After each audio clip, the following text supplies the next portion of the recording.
اللہ تعالیٰ کی بہت زیادہ نعمتیں ہیں، اور اگر ہم ان نعمتوں کا شمار کریں تو ہم شمار نہیں کر سکتے۔ اللہ تعالیٰ نے ہمیں آسمان و زمین سے بہت ساری نعمتیں عطا کی۔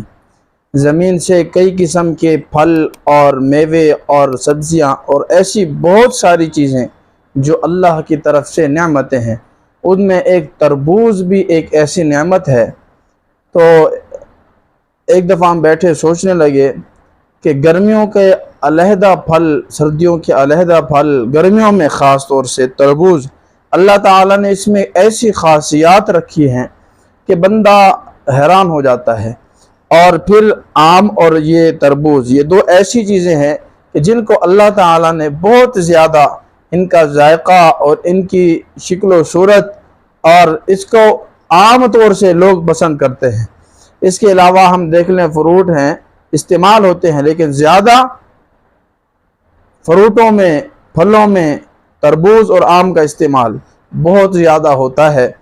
تو اللہ تعالیٰ نے یہ نعمتیں ہمیں عطا کی ہیں، اور تربوز جو ہے اس کے بارے میں بتایا گیا، حکماء بتاتے ہیں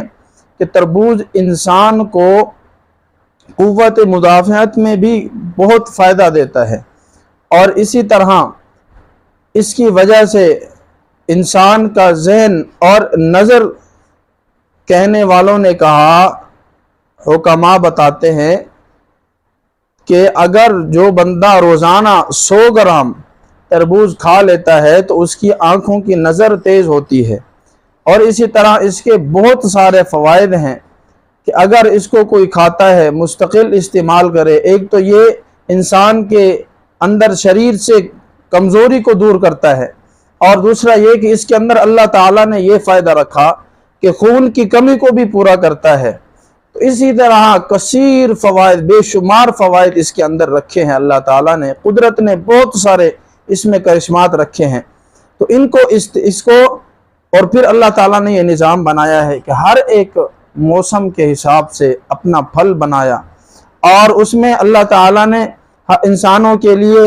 ہر موسم کی علیحدہ نعمتیں بنائیں۔ تو یہ گرمیوں کے اندر یہ اللہ کی طرف سے نعمتیں ہیں جو ہم کھا رہے پی رہے ہیں۔ تو اس نعمتوں کو کہ ہم قدر کریں، اور ان نعمتوں کو کے استعمال کے ساتھ ساتھ ہم اس کی بندگی کریں، اللہ کی بندگی، اللہ کو راضی رکھیں، تو اس کی نعمتوں کو استعمال کریں۔ اور جیسے استعمال کر رہے ہیں تو اس کے ساتھ ساتھ ہم اللہ تعالیٰ کا شکر بھی ادا کریں۔ تو اللہ نے ہر موسم میں ہمارے لیے نعمتیں رکھی ہے، اس لیے جو اب یہ تربوز ہے اس کی اللہ تعالیٰ نے اس کے اندر بے شمار فوائد رکھے، لہٰذا اس کو جو لوگ شوق سے تو ہر ایک کھاتا ہے، لیکن اس کو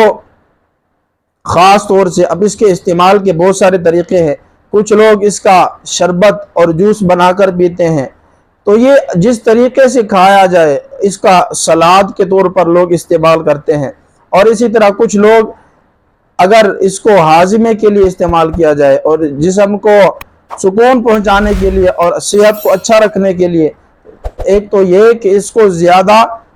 حکماء نے یہ بتایا ہے کہ ٹھنڈا نہ کیا جائے اور زیادہ ٹھنڈا کر کے نہ کھایا جائے، اور دوسرا یہ ہے کہ اس پر نمک اور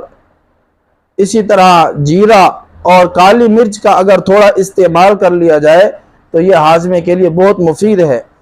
تو اللہ تعالیٰ نے یہ ساری نعمتیں ہمارے لیے بنائی ہیں، اور ہم ان کا استعمال کر رہے ہیں۔ اس کے ساتھ ساتھ ہم اللہ کا شکر بھی ادا کریں، اور اللہ تعالیٰ کو یاد رکھے، اللہ کی نافرمانیوں سے بچے۔ اللہ تعالیٰ ہمیں عمل کی توفیق دے۔